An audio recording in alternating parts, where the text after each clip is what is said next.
Boost Creating Empathy. Today we're considering the question, can I boost my empathy through my own creativity? Hi, I'm Dr. K.P. McKee, founder and executive director of a Spacious Place Creativity and Spirituality Center. And as we share ideas today about empathy, we would love to hear from you. You can enter any questions or thoughts you might have in the comment box on your mobile device or on your computer. A couple of weeks ago, I suggested some art experiences to boost empathy, taking in someone else's art as a way to stand in their shoes. First, I'd like to add to the list of musicals that I mentioned at that time by saying that this week we viewed In the Heights, which is a musical exploring the lives and dreams of immigrants living in Washington Heights. And I think that it is a great watch, and I would very much encourage you to watch it and enjoy the music too.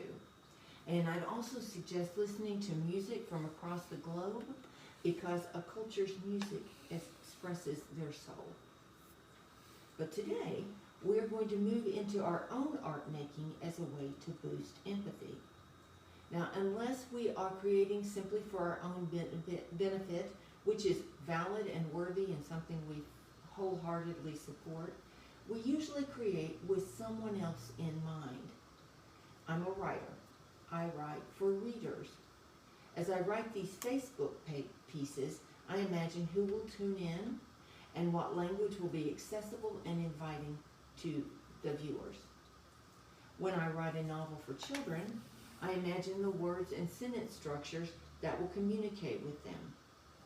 A book of spirituality for adults, what topics and language will make for engaged reading for that audience. It's a dance between the writer and the reader. When writing fiction, I also stand in each character's shoes. What motivates them? How are they feeling? What are they thinking? And you might point out, quite accurately, that I'm standing in the shoes of someone I made up. That's exactly true.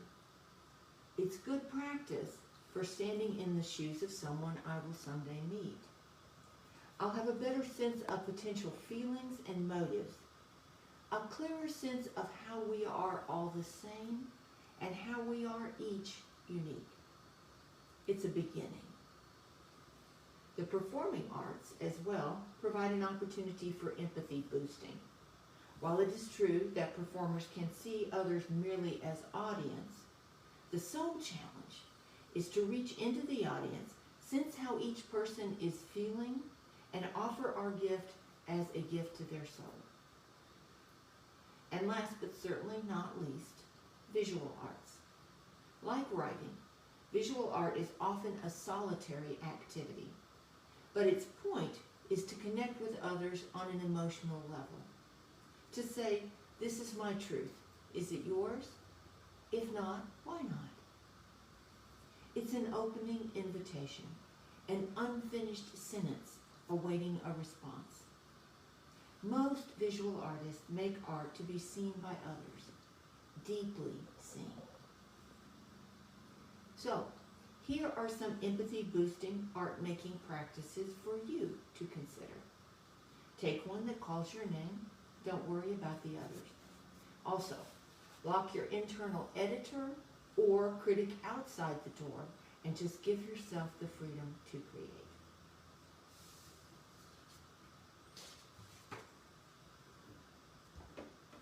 Write a story from your childhood.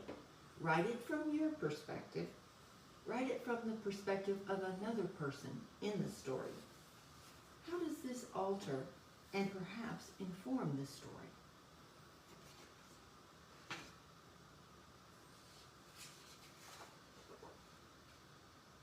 Recite a famous speech, imagining you are the first person who spoke the words aloud. What are you thinking, feeling, hoping? Specifically, are your hopes from and for the listeners?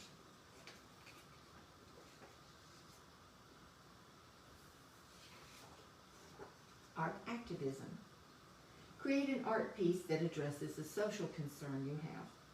Keep in mind who you hope will see it, what you hope they will take from it, perhaps where you want to exhibit it. And empathy portraits. Choose a painting, perhaps a famous one, that calls to you. From the perspective of a person depicted in the painting, journal what you see, why you're there, and how you feel.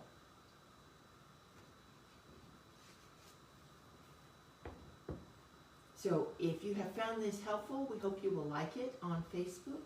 You can also rewatch on Facebook, on YouTube, or on our website, www.aspaciousplace.com. And we will be back in 2 weeks for our last empathy boosting session.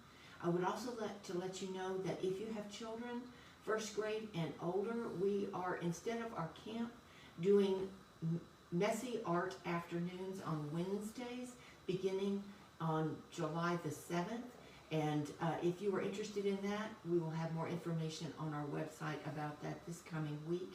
And we thought this might be a good way to begin to transition from being online and as sheltered as we have been with the pandemic to doing something that's completely outside, but where children can cool off because there will be water play and there will be canvas shelters above them. So let us know if you are interested in that. You can also email me at k@aspaciousplace.com. Let's close with prayer. God, we are in a world where we have seen much violence because we feel disconnected from one another, because we don't see each other as persons. Boost our empathy. Help us to find creative and imaginative ways to know that we matter